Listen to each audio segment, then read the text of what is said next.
in verse 17. And the 70 returned again with joy. Now, okay, who were the 70?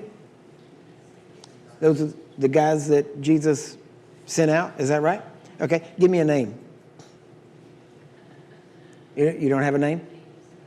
Okay. Now, well, first off, I'll just be blunt.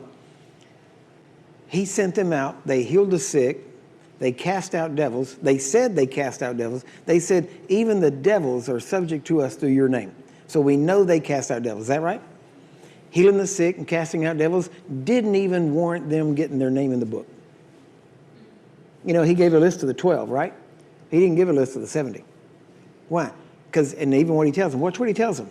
See, we think, oh man, if you're doing that, then you got your name in the book. Well, you should have your name in the book, but you don't necessarily have it written out, right?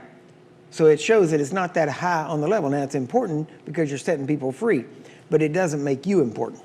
It doesn't even make you important enough to get your name in the book. Now, there are some, and if you go back into the old books from the disciples and on there, there is a list of some names that were written way back, and Ananias, not Ananias and Sapphira, but Ananias that ministered to Paul, or Saul, until it became Paul, was actually one of the 70. And there's actually some of the others. They say that Barnabas was probably. So you can get a list of them. But anyway, it's not in the book, right?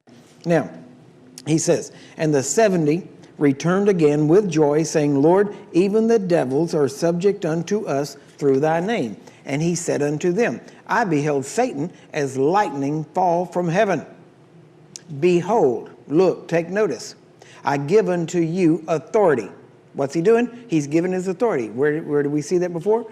Mark 13. He gave his authority. Why? Because he's not going to be around long. He's going to leave. He's getting them trained, and they got to be ready to go whenever he leaves. So he's giving his authority to them.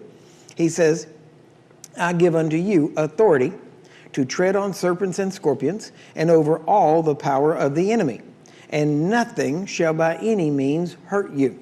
Now, we talked about this the other night. Now, look what he says in verse 20. Notwithstanding, in other words, besides that, okay, in this rejoice not, that the spirits are subject unto you, but rather rejoice because your names are written in heaven. Now, they weren't born again yet, but their names were written in heaven. Matter of fact, the Bible, well, if you study it out, it appears that every person's name is in the book of life, and then their name is blotted out. Because he said, I will not blot your name out, but every person's name is in there. Now, notice this, because here he says, rejoice rather that your name is written in heaven. Now, why did he say that? I mean, it should be a good deal that demons are subject to you, right?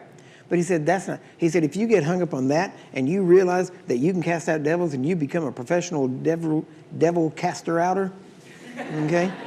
If you do that, then guess what? He said, don't limit yourself to that, but rather rejoice that your name is written in heaven. Why? Because if your name is written in heaven, heaven is yours.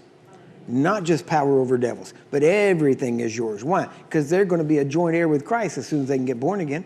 And when you become a joint heir with Christ, everything heaven has, you got.